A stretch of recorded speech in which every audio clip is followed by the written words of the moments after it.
before I jump into my construction project I completed in 2023. So basically, what is an abandoned mine? It is leftover waste from hard rock mining activity where there is no financially viable party or a responsible party out there that can pay for cleanup work.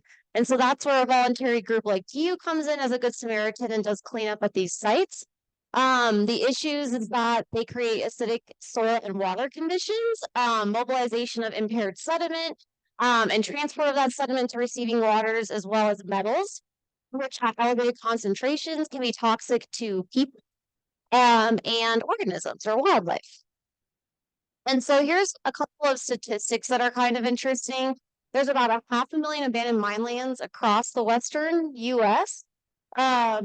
About 140 of those has actually been assessed by federal agencies as having a physical hazard, but 390,000 haven't. That's a lot of sites. So there's a lot we don't know about abandoned mine lands that are out there, but they are prevalent.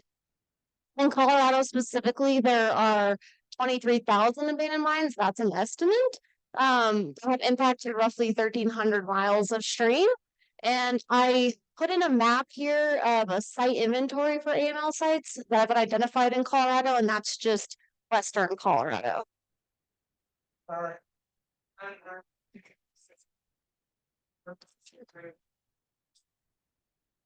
Oh yeah, it is really small. Yep, so we basically got Fort Collins, like so this is the north part of the state, all the way down the south part of the state, right? And so kind of you're right in the middle. There's Denver, so we've got like okay, hold on, Denver right here, Colorado Springs, Longmont, Grand Junction. Does that help? Okay, did that help a little bit? Provide context? Sorry. Okay, any other questions on this slide? Honestly, I have not looked at that. I really don't know. If they were on the map, I could have included it, but I can always follow up with you on that. So I'll check. But no, I mean, typically in the mountains is where you're going to find the mining activity occurring. But okay, on to the next. Oh, there's language missing. Is it just that? Okay, there we go. So I don't know if you've seen this diagram before, but protect, reconnect, restore, sustain. So for AML projects, our goal is really focusing here on protect. So focusing on sites where a soil or water regulatory standard has been exceeded. And typically a lot of our projects happen in headwater drainages because of being in the mountains. Restore. So let's say we find a site where there is an actual risk presented. We come in and we utilize best management practices to remediate the site with the aim of improving soil and water quality, and of course, habitat. If we do that successfully, the goal is to reconnect the site, right? So you're taking a impaired habitat, restoring it so it's no longer impaired, and then reconnecting it with unimpaired habitat that's adjacent to it. And that could be aquatic environment, riparian, or even terrestrial. And then at the end, we have sustain. So this is a super important step, right? So we come in, we do all this work, we do this construction, we clean up a site. We don't just like set it and forget it. We come back a year, 2 years, 5 years, 10 years later, and we actually make sure that the integrity of the BMPs that we implemented on the site are being maintained, right? So if there's anything that we need to fix, like we'll come back and actually do that with project partners. Okay, so all this color coding, super tiny print, but essentially all I was trying to get across with this is that a project manager at TU doing AML work is involved in so much.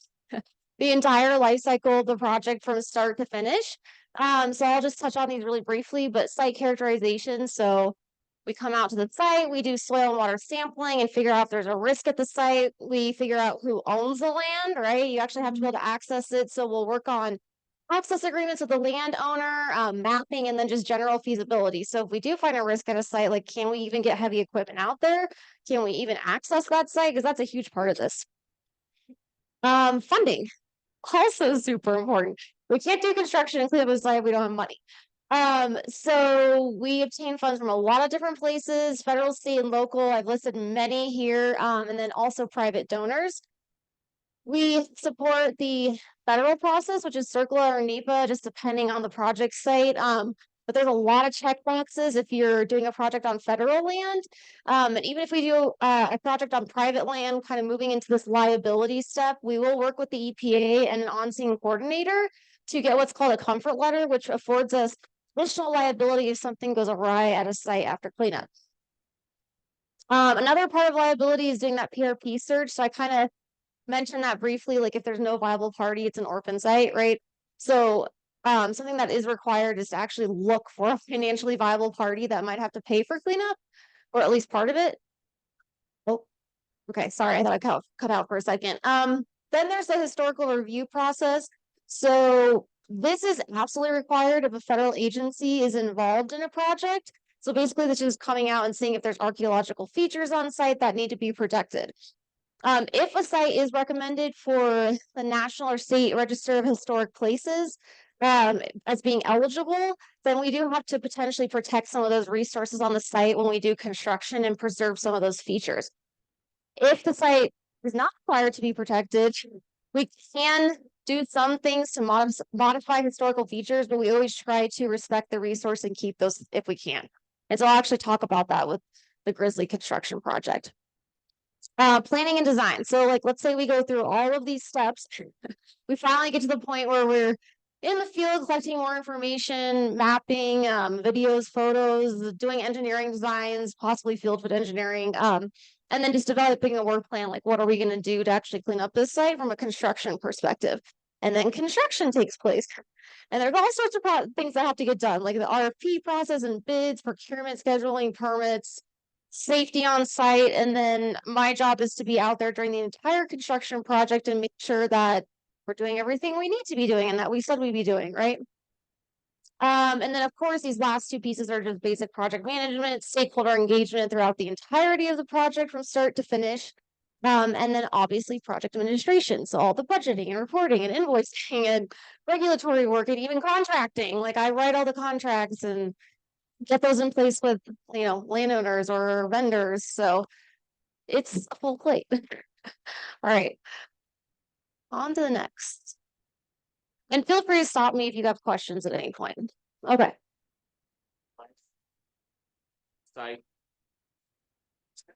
That is a tough question to answer. Yes. So how do we prioritize which AML sites we go after? Honestly, sometimes it's just a landowner coming to us with a concern, and then they kind of are active in that process and want us to be a part of it, because that's a huge part of this is landowner willingness, especially on private property. But we have a close relationship with like Forest Service, who we partner with a lot on these types of projects. So they'll just come and bring us in and say, hey, like there's this site that we're concerned about. We already did some sampling. And so we just kind of have that ongoing relationship where we just kind of target sites that way. Sometimes there is a more specific process where we know there's quite a few sites we're considering. And so we'll think about like the nexus to receiving waters, like is it actually discharging anything right to an adjacent stream or a creek? And is it posing a risk to human health? Like that's a huge part of it. So really it ties back to sampling and if you've exceeded those regulatory standards and by how much, right? Like how much of a risk is that for them?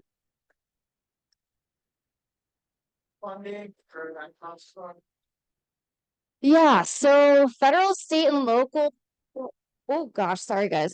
So for federal, certainly the Forest Service, like I mentioned, like we partner with them all the time, BLM. And then from a state perspective, DRMS, we partner with them sometimes, Division of Reclamation, Mining, and Safety. And then there's Colorado Water Conservation Board, Colorado Watershed Assembly. There's various nonprofits we can partner with, like the Upper Clear Creek Watershed Association. There's just a lot, like even counties. There's a project I'm working on called Orphan Boy, where you have a grant through Park County government. So there's just a lot of different places we get funding, and then of course private donors and factors. Oh, sorry. That's part of the private donors. So I don't really list them, but yes, and they're on one of my slides actually for the Grizzly Mine project. So we'll have that on one of these slides. All right. Oh, wait, can we go back one? There we go. Okay, perfect. Sorry. So Grizzly Mine. So we'll talk about that. So this was my first construction project with TU. And this was completed in September of last year. So the site itself, and if I'm blocking your view and you need me to move, just tell me and I can go to the back of the room.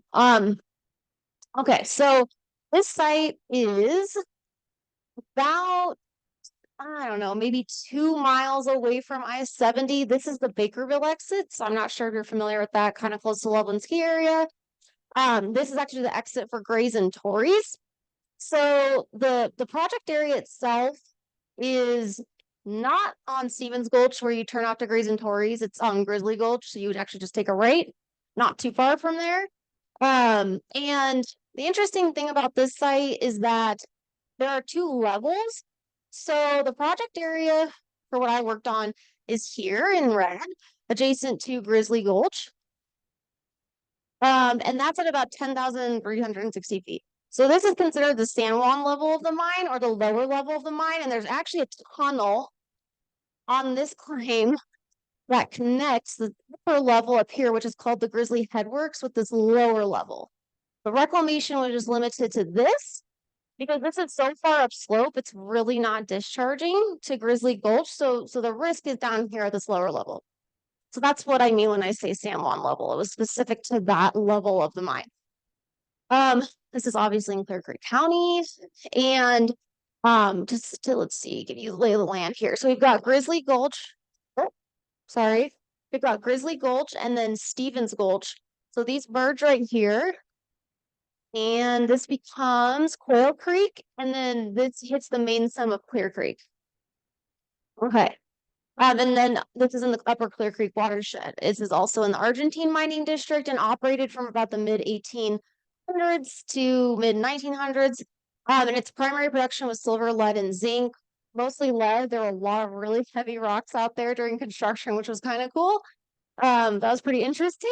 It was actually reevaluated in the late 1970s by a company, but then they determined that it wouldn't be economic to remine the site.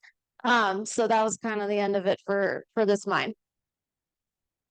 As you can kind of imagine, mentioning Grays and Torreys, there's extensive recreation in the area, even hunting, obviously fishing, camping, 4x4, people just like exploring back in there. There's all sorts of Forest Service roads and things that people like to drive on. And yeah, I think just because of Grays and Torreys, there's just so much foot traffic and people parking all up and down that road.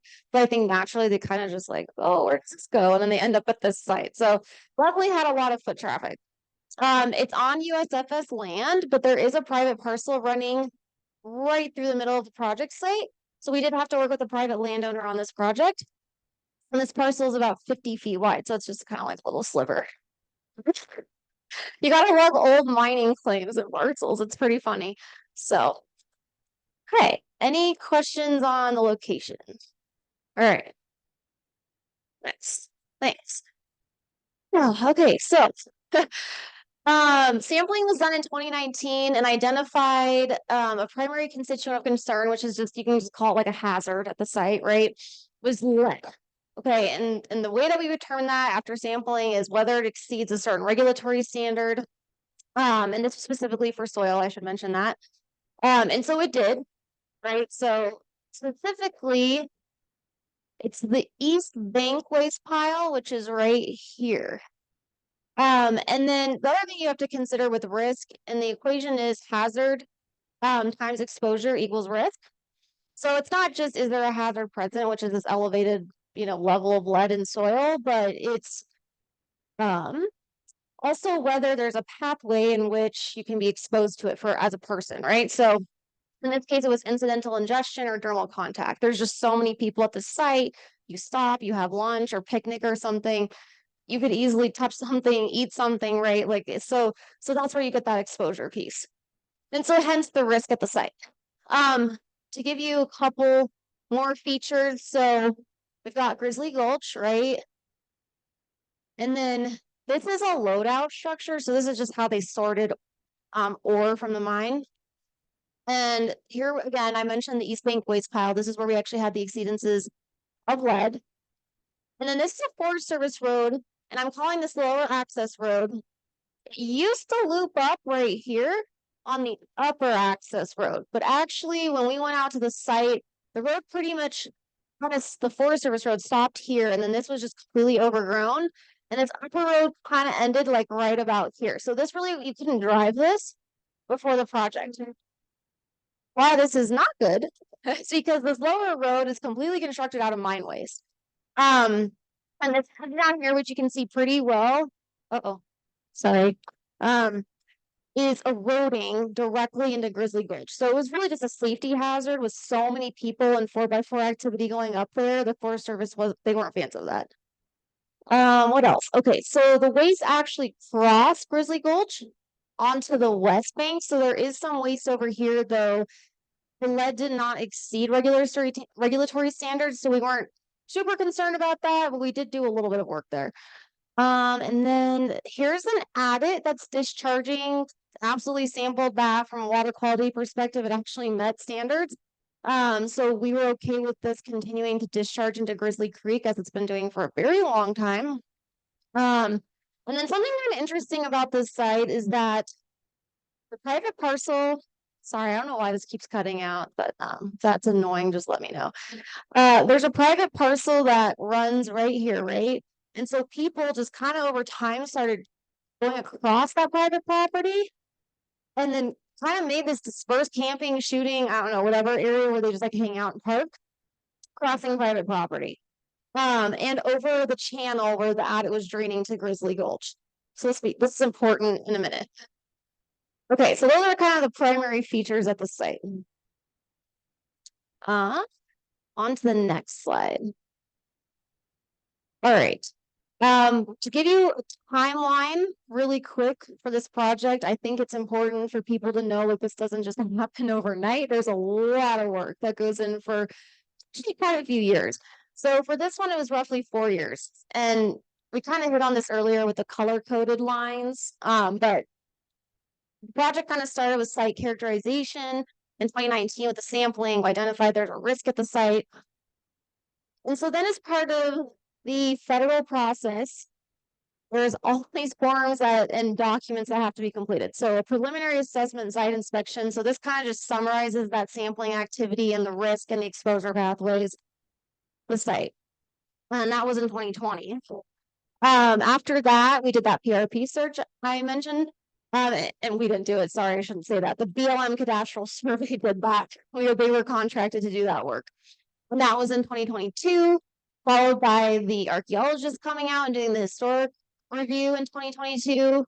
And then at that point, you kind of have enough information where Forest Service and the person I worked with on this project, Trez Skiller, and she's the OSC for Forest Service, where she could go and actually ask for money to fund construction.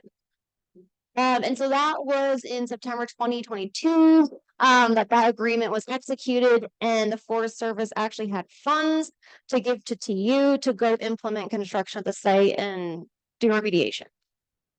So then after that, there's an engineering evaluation cost analysis, or an ECA, which was completed last year in April and goes through a 30-day public comment period. And basically, this document just kind of dives a level deeper from the sampling and says, okay, if we know there's a risk at the site, what are our options at the site for remediating? And you call those different alternatives for those best management practices, and then you put a cost to those. And at the end of the document, there's a recommended removal action alternative that the Forest Service puts out and says, hey, this is what we're going to do. This is what we're recommending is, X, Y, and Z BMPs for this site, and this is how much we think it's going to cost. Following that, there's then an action memorandum that took place in July. So that was completed, and a bunch of people high up at Forest Service have to sign off on that. But basically, this digs another level deeper from the ECA and says, okay, what are my very specific construction tasks at this site? Following that, you then start working with contractors or trying to find a contractor for the site. So I put together an RFP that got issued to a list of preferred contractors, and then you go through a bid process. We awarded the contract to Iron Maiden Customs Service in early August.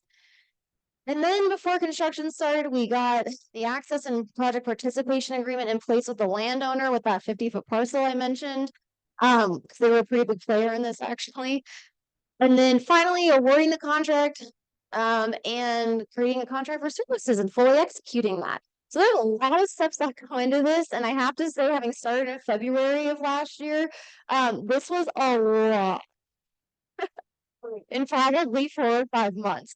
Great learning opportunity, but just to understand, there's just a lot of steps involved, I guess. Okay. Been able to accomplish project milestones. 20 milestones way through. Oh, do you mean on Grizzly right now? It's done. Like the project's pretty much complete. I would say 95%, only because we do monitoring after that sustain that we talked about earlier. But construction is complete. So those are the fun photos I'll go through in a minute. Okay. I'm actually about to get to that slide, so that'll answer your question. And then, is there somebody else?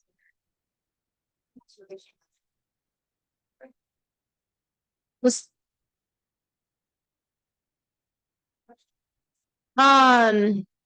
sites or what services? Okay, so just construction. That was the primary one, and that was for Grizzly. Yeah, exactly. Reclamation, restoration, kind of use those interchangeably, but yes, yep, exactly. And so actually they're on this slide. So that gets me to project partners for Grizzly Mine.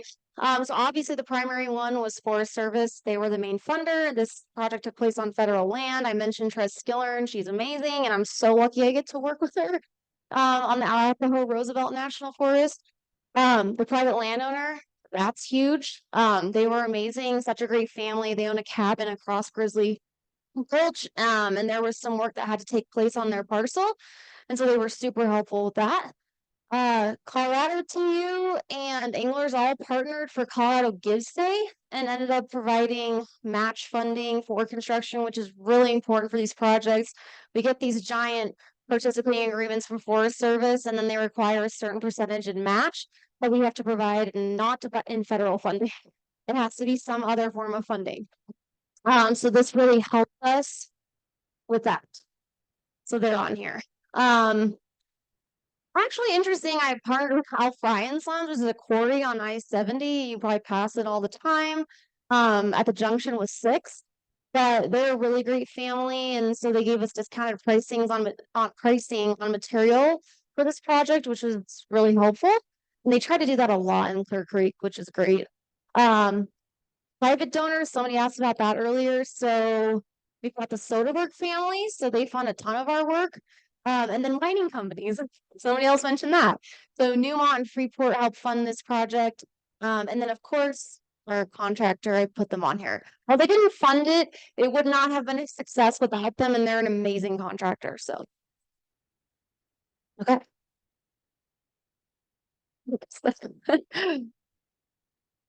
All right, so somebody asked about time frame. So these are the dates. So this literally took place, it was so fast, it's kind of crazy.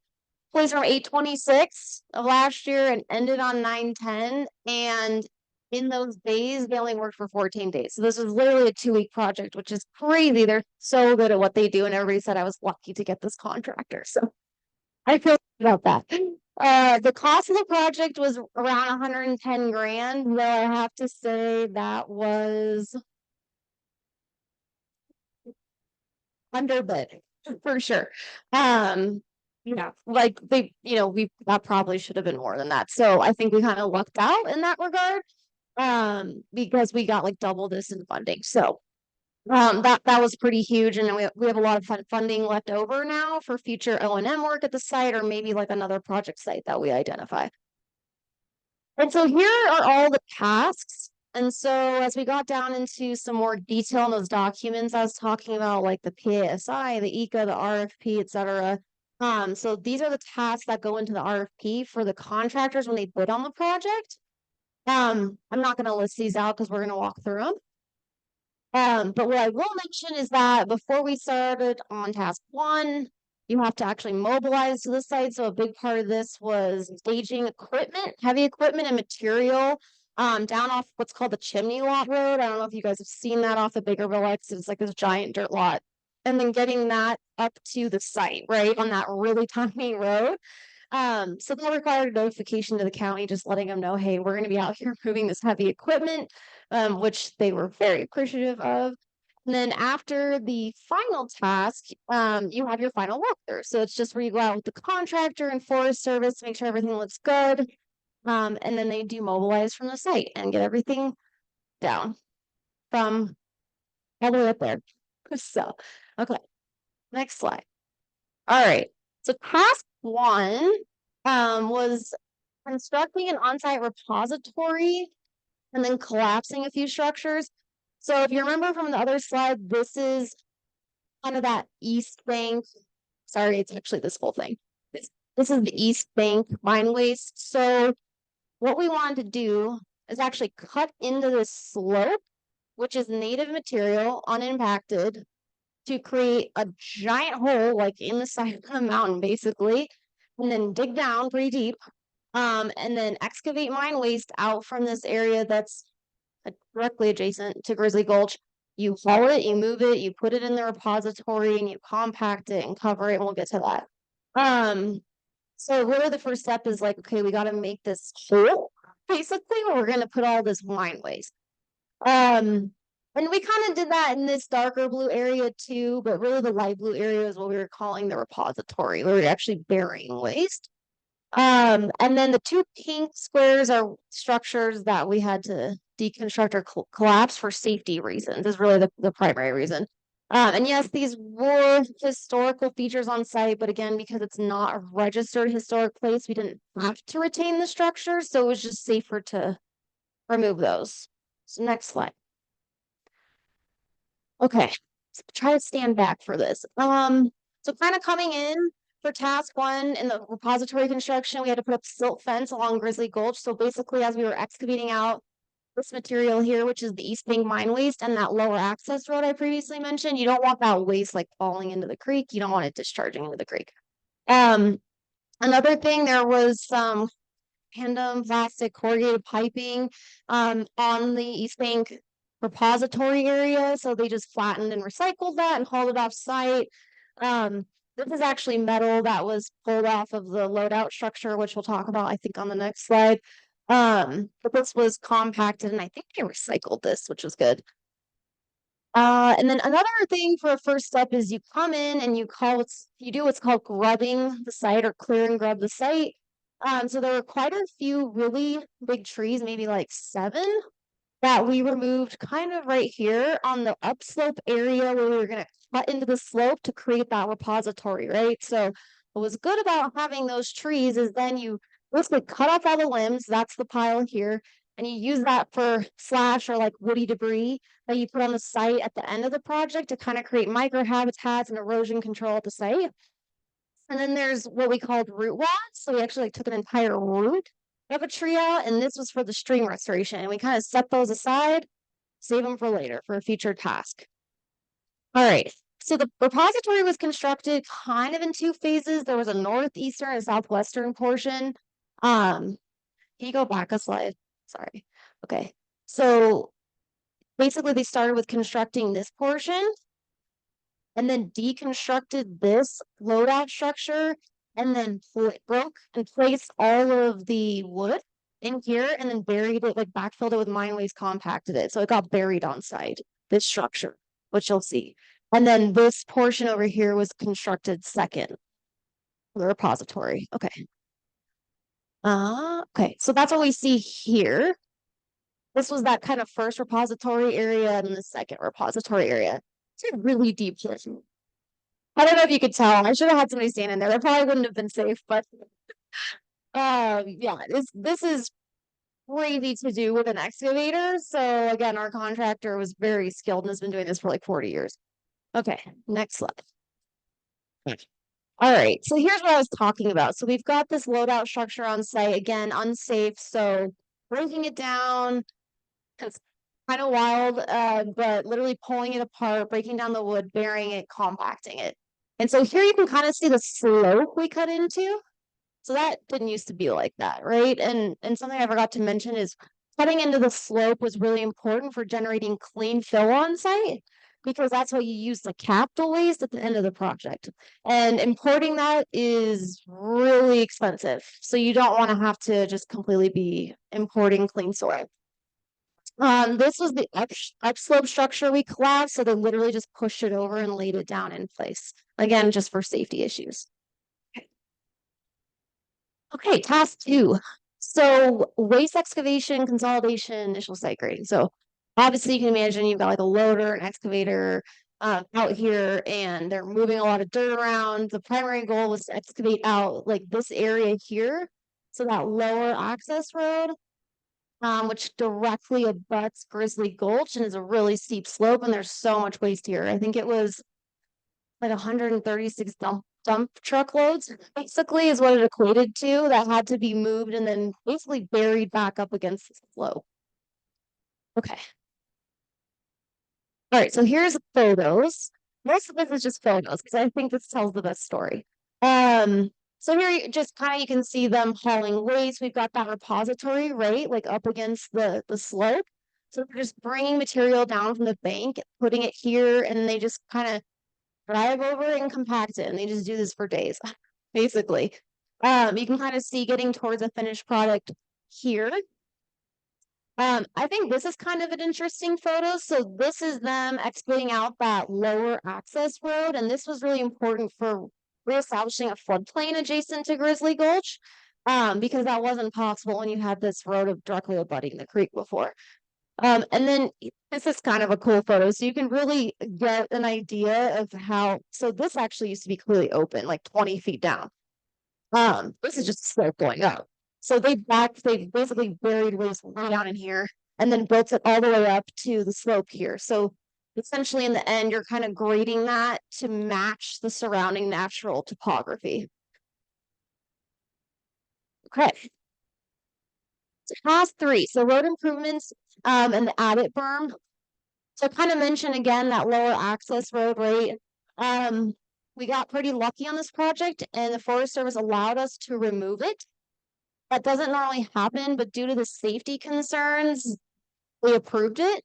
What was so important about that is the sustainability of the project site. Like, can you imagine reclaiming this entire area and then people are just driving over this? You know, that's not great for revegetation and just the overall integrity of the site. But they did say you have to still be able to allow access to the site, especially for the landowner. He required that. So that's when this upper road came into our sites. So ultimately what we ended up doing is actually building out this road completely and creating a little turnaround here so people can still access the site as well as the landowner.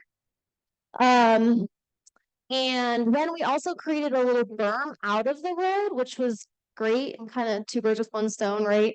So essentially what this did was it prevented that undesignated traffic from crossing this existing channel and made sure that this drainage was staying in its existing channel. So what was happening previously is this water was sheet flowing out of the adit down this road, which again is constructed of mine waste, across all this mine waste and into Grizzly Gulch.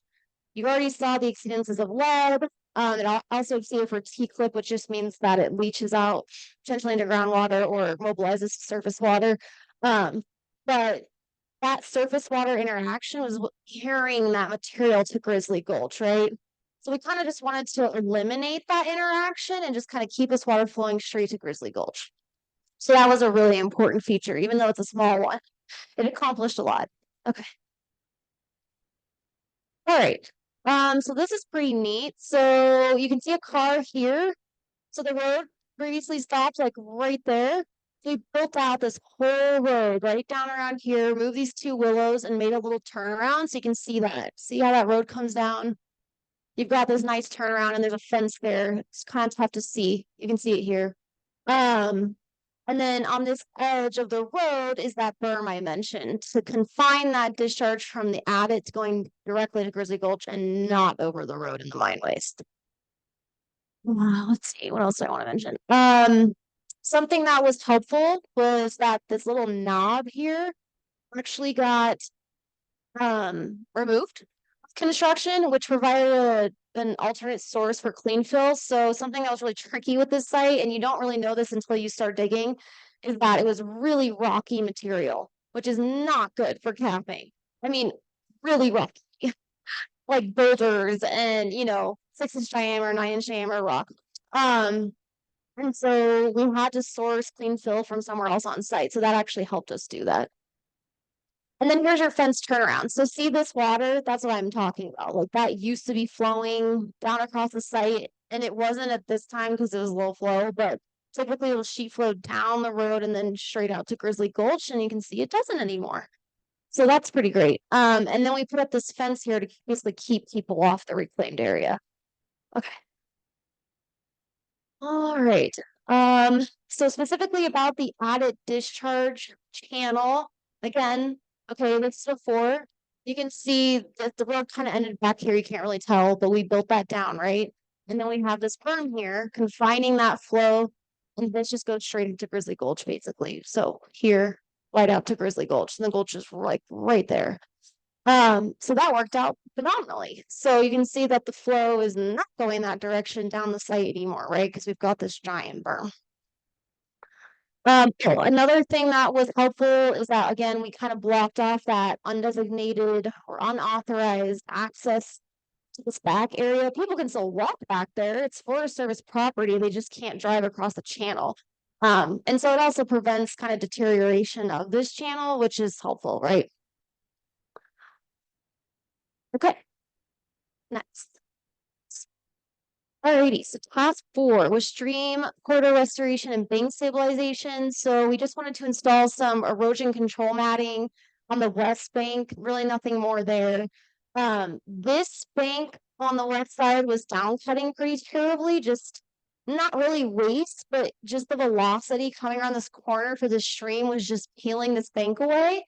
So we wanted to stabilize this entire bank.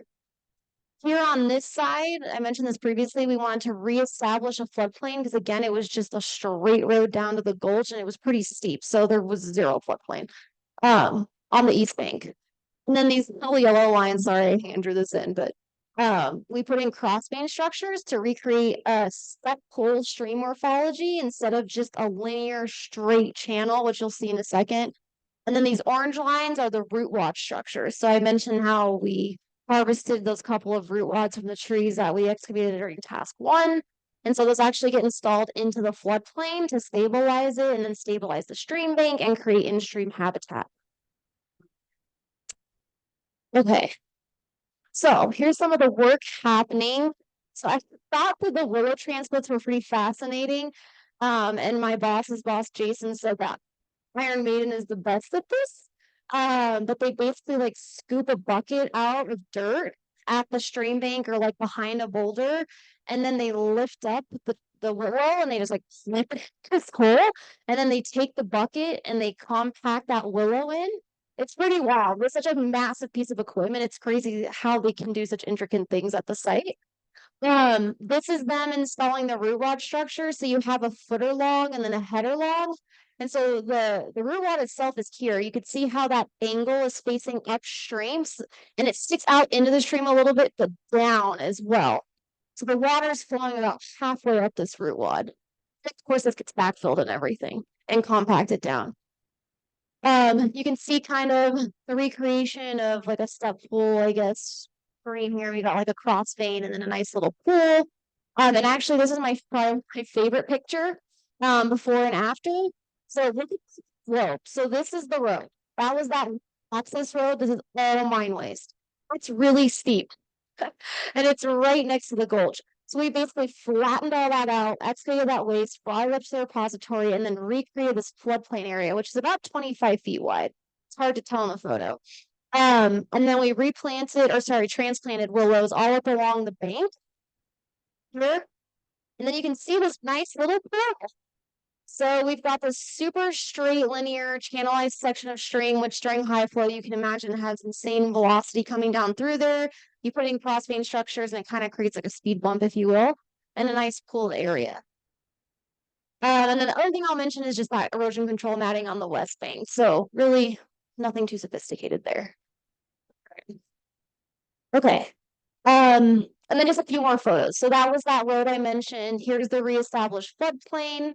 Again, this kind of just flood purpose of the floodplain, right, is to dissipate flow at high flow or peak runoff, right? This didn't exist before, so you just had a channelized section with a ton of runoff just like flying down, right? Grizzly Gulch. So now, during peak runoff, the water can kind of come up over the bank and infiltrate this area, right? Like how a floodplain should function. And then this is just another view, and I really like this view. So this used to be the lower access road where you'd come into the site here. And you can see what it looked like, and then obviously what it looks like after. So some of these willows might die. The hope is that they'll come back in. They're pretty good at coming back to life. So we'll see in a couple of years with monitoring. Okay. All right. And then task 5, this one's pretty simple. So we had wanted to create a surface water run-on channel around the repository we had built where we bury all the mine waste. So basically any water shedding off the slope here would just come into this channel, go around the pipe and not infiltrate or interact with the waste, right? So you're just trying to reduce that surface water interaction, which is how you get mobilization of impaired sediment and metals to a stream. Instead of doing that, we actually decided to instead build a little small ditch, I'm going to call it, adjacent to that new road we constructed, and just use kind of what we already built, and then put some water bars, and then slope the road more towards this channel where the adit flow was already headed. So just kind of fresh surface water runoff kind of coming into this channel instead of shedding off onto the slope. So we just did that instead. And honestly, there's so much vegetation in this left slope area. There's just such good attenuation water anyways of surface water runoff. We just didn't think there was a huge risk that you're gonna have a ton of water, infiltrating the repository. So here's a photo of that. So this was the end of the road, kind of. I stopped a little bit back behind there previously. So we just built that out, and then it goes down around that corner to that kind of turnaround area.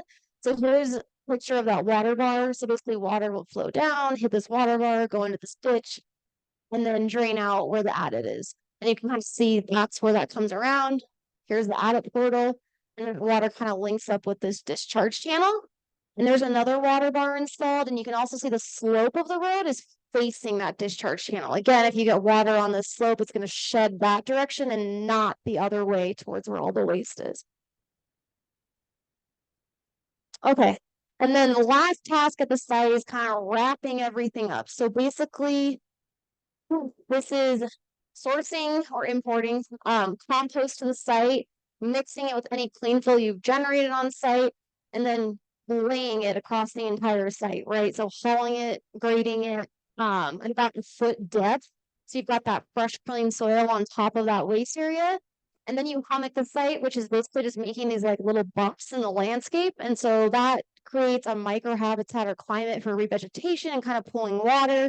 And honestly, it just looks really gnarly and it keeps people off of the site, in my opinion. And then there's some amendments that we incorporate to promote revegetation or soil organics. And then after that, you put down native seed, and we have a company we work with, and you basically provide them sun exposure, elevation, and then they come back and say, hey, here's the seed that we would plant there, or spread. And then on top of that, we put wood straw, which is kind of this interlatching kind of straw that doesn't hopefully blow away. It kind of keeps that seed down and sort of protects it so that it can come back the next year during the growing season. There were also a few wattles installed at the base of the repository slope, right where it met the floodplain, just to kind of prevent erosion initially before vegetation has established itself there, which will take quite a few years. And then last but not least, fencing at the site to provide some site access control. So this is just a bunch of kind of before and after photos that I think are helpful to visualize all of this.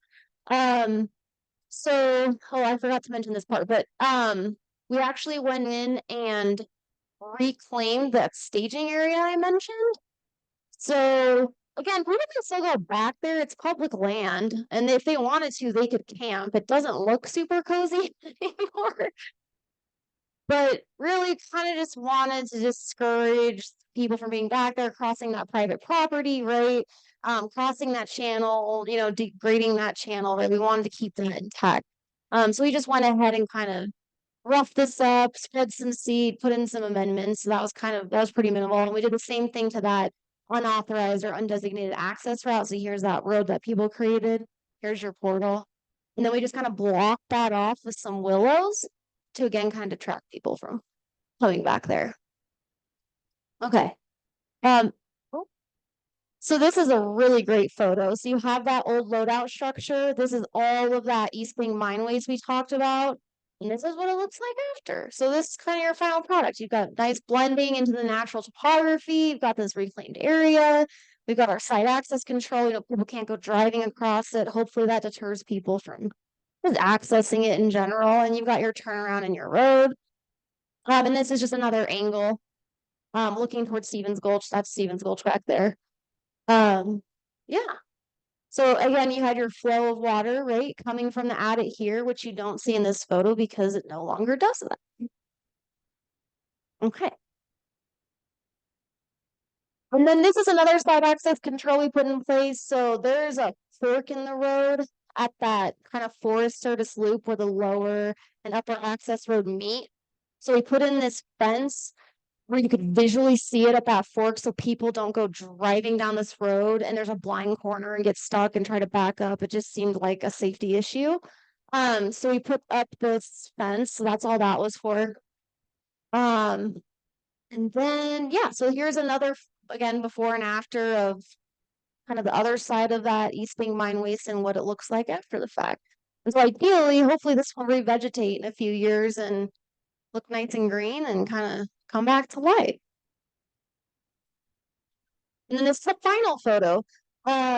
So this gives you a really good visual. You've got like the entire reclaimed East Bank area. You've got the reclaimed floodplain, all those transplanted willows, the erosion control on the West Bank, and no flowing water from the adit across this pile. So yeah. So I think that's everything I had on Grizzly. Oh, nope, sorry. Okay, next steps. Presentation. Telling people what we're doing there. Operations and maintenance. I kind of already mentioned this, but coming out 1, 2, 3, 5, 10 years after and just making sure the integrity of the site is being maintained, and especially from a revegetation standpoint, which is super important for erosion control at the site and for stabilization kind of that slope where the repository is. Also site access controls. People like to vandalize sites and they come and break down the fences. So we might have to put some of those back up. Site visits, happy to do that for any of you at any time, just as long as it's in summer and it's the field season because you can't get up there right now. And then possibly a volunteer planting day this year with this group. So John and I will talk more about that. Yes.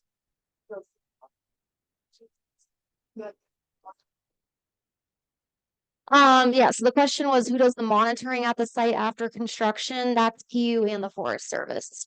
So we both go out together. So we'll go out and do site visits. I'll probably just go out by myself too for Trez and just kind of let her know kind of what I'm seeing and take some photos for her. So yeah.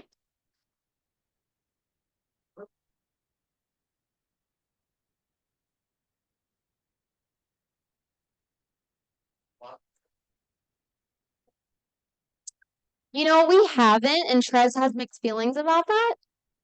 I could definitely bring that up with her again. I think they just felt like it doesn't actually help a lot of the time. And so they just won't even put them up and they figure like the fencing is kind of saying what it needs to, right? But we'll see what happens at the site. I mean, honestly, I think it's probably pretty site specific with signage. Is what you know, you kind of just wait a season and see what happens and see what people do out there. And if you need it, you need it. And if you don't, you don't. But yeah, great question. Okay. Sorry, I think like I've been talking forever, so I'm sorry if I'm going over time. I've only got 5 slides on Lion Creek, so this should be pretty quick. Okay, so on to 2024, 2025 project I'm working on. And when I say that, I just mean construction. It might be this year, it could be next year. So Lion Creek is about a couple miles north of Empire, also in the upper Clear Creek watershed in Clear Creek County.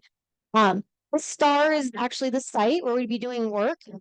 This kind of barren area is the old Minnesota Mine and Mill, and then Lion Creek runs directly adjacent to that. Heading down the drainage here, here's the confluence of North Empire Creek, and then it comes out of the town of Empire and meets the West Fork of Clear Creek. What else do I want to say about this?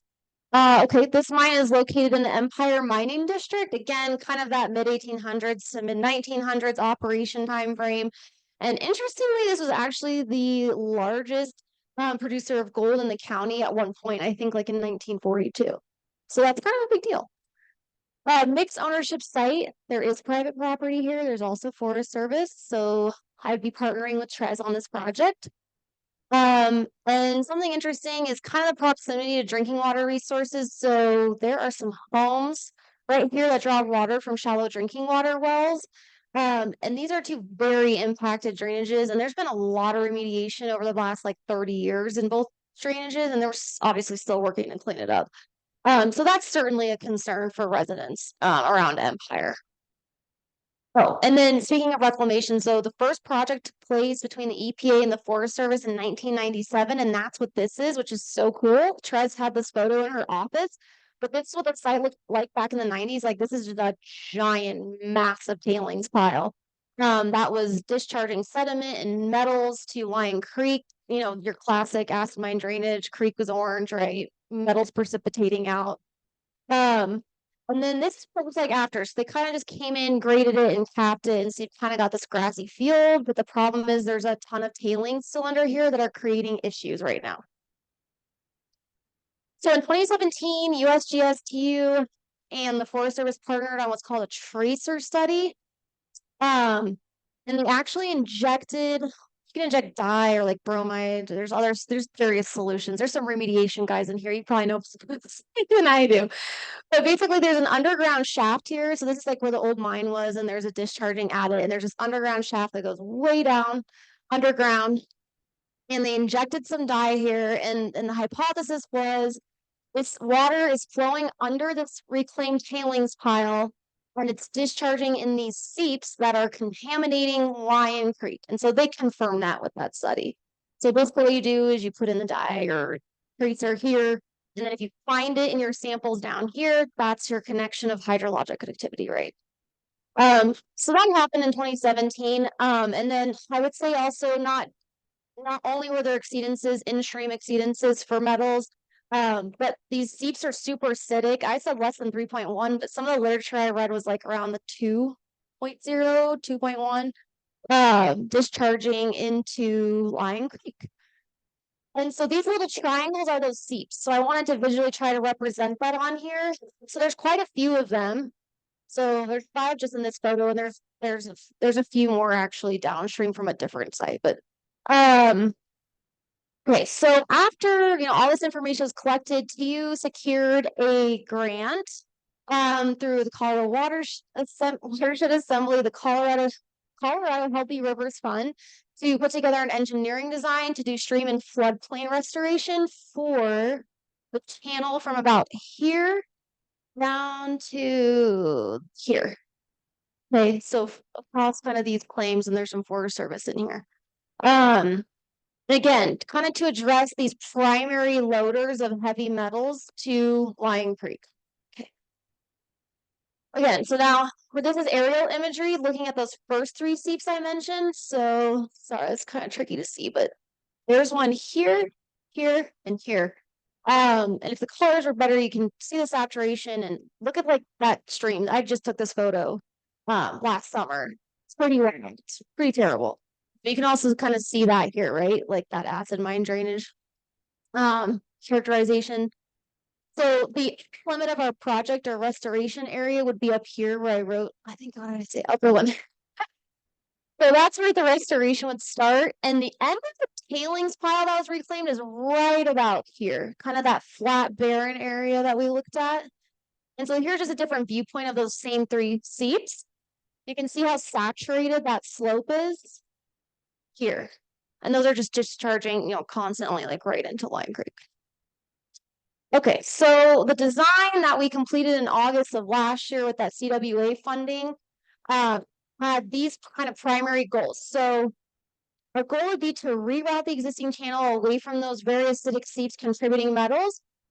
So, sorry, this is so tough to see. Basically, the current channel runs, there's these little dotted black lines, kind of where these green areas are. that's where the existing channel is. So in those spots where those seeps are, we would actually move the channel away from them. And then in these vacated or abandoned channels, that old channel that the creek used to flow through, we would actually put in constructed engineered wetlands, which create a buffer between the seeps and the creek, right? Kind of taking up some of those metals and kind of hopefully preventing the seeps from discharging to the creek. And then obviously channel restoration, which we just talked about with Grizzly Mine. So a lot of bank stabilization work, putting in-stream structures in place. And then also stabilizing the floodplain too, and then revegetating the entire area and regrading it.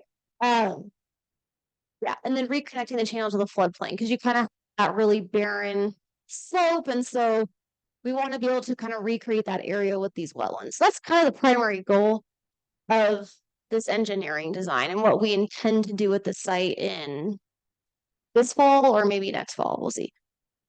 Okay, one more slide. I think this is it. So where we're at, just based on all the information available and having this design, Trez was able to advocate for funding from Forest Service to implement the engineering design, which she was successful with. And we executed a participating agreement between TU and the Forest Service in August of last year. So we actually have funds to go do construction at the site and do this stream restoration work. And there will be a large match requirement on that project. So if this chapter wanted to support that, that'd be amazing. So again, back to kind of that funding piece. And last thing, that we kind of, need to do at least this year is updating an access agreement with the private landowners. So we used to have a 5-year agreement, but that's expired, but they're great to work with. So we just need to get a new one in place with them. We might do some site assessment work this year, this summer, between DRMSTU and Forest Service. And really the goal of that would be to understand what's happening with the water flow underneath that tailings pile. And if there's a way that in that tailings area, we can address that water flow and divert it potentially so that it's not coming out as seeps on the slope. That is a huge engineering feat, and I don't even know if that's possible, but we really want to explore that potential just for improved sustainability of those wetlands we put in and that stream restoration, right? So that's one thing that might happen this year, and so that would be the thing that would potentially push construction to 2025 instead. So that was a lot of information. And that was it. That was everything. Grizzly Mine Restoration.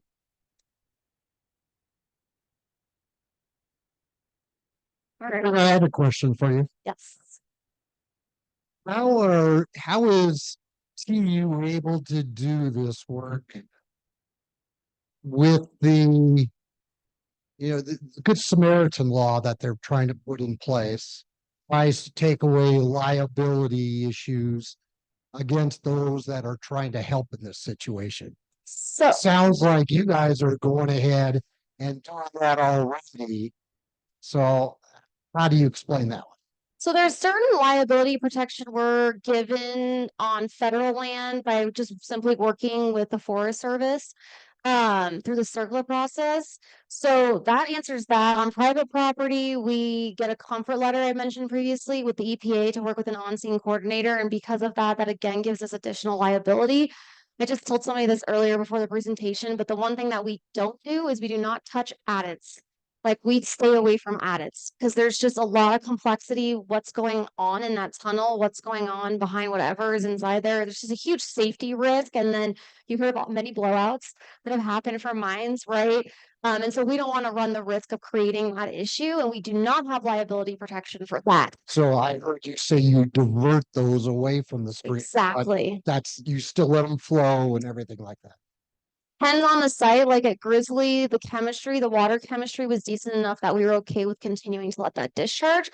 But my predecessor, she did a project where they diverted the adit flow into a bunch of like wetland complexes before it discharged into, I think it was, I don't know, it's Clear Creek. I don't remember which area of Clear Creek, but that's an option potentially, just depending on the water quality. Any other questions? So I'm I'm looking back at the Grizzly Gulch project. Something like what you did is you dug a big trench and then you mine tailings in that and covered it up so that stuff can grow on top, which is great. But what keeps those heavy metals from leaching out and just going down into the creek? I mean, ultimately, that area of clean soil, right, between your surface water runoff and that waste is serving that purpose, like that reducing that infiltration of rain or runoff or surface water into that waste area. I mean, that's ultimately what we're attempting to do. And then we call removing the waste from the creek, like getting it high and dry. So you're getting it up and away from the creek so that even if some of those metals do still mobilize, they're not mobilizing the surface water. That kind of makes sense. We're kind of creating a buffer, right? Between receiving waters and that waste material. Like, right? No. I think on some sites they do that, mostly in drainage channels. I think that sometimes they do use clay in capping. It just depends on what the BMPs are implementing at the site. I haven't done that, so I can't completely answer your question, but for my project, it was just plate fill, so. How was it working with Forest Service? They excited to be part of this? Yes. So,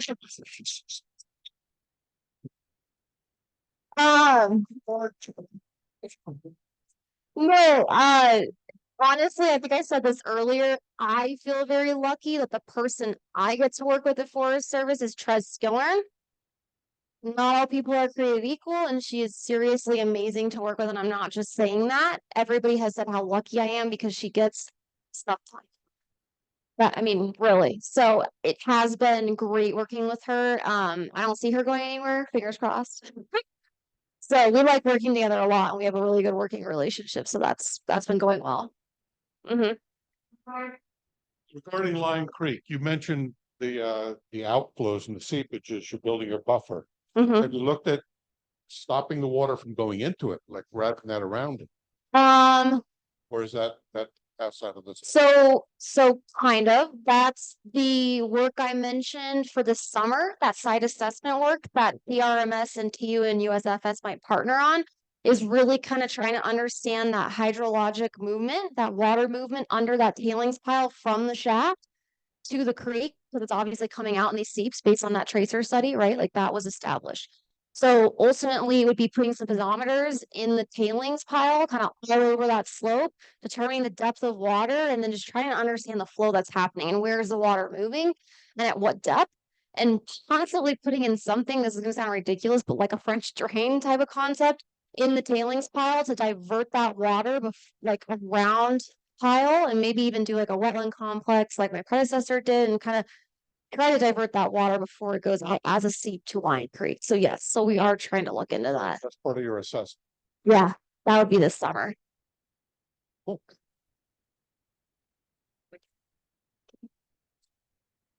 So Freeport McMoran has an enormous tailings facility in that valley. Any chance that they might be able to help you find a new home for those? Do you mean like actually excavate them out and transport the material? Yes. You know, with RCRA, I don't know how that would work. From a cradle to grave standpoint, I don't know. This is a Resource Conservation Recovery Act, so if you have hazardous waste, you kind of own it cradle to grave. So I don't know if they took that on and they don't have a permit for waste disposal. I don't know how that would work. I think it would have to go to like a waste disposal facility that's permitted to handle that type of waste. Does that make sense? Well, it makes Yeah. perfect sense in the sense that it doesn't make any sense at all. The I best, don't have a permit to do it. the best place to put new, tailings is on top of an existing tailings facility. Right. Having There- spent 40 years in mining, I know a thing or two about this, so. Right. I mean, from your perspective, from a regulatory perspective, I'm not even accurate on that, that I don't think that they could take ownership of that material from a liability standpoint, the way the regulations are currently written. That's my perspective. Yeah, that'd be right. Okay.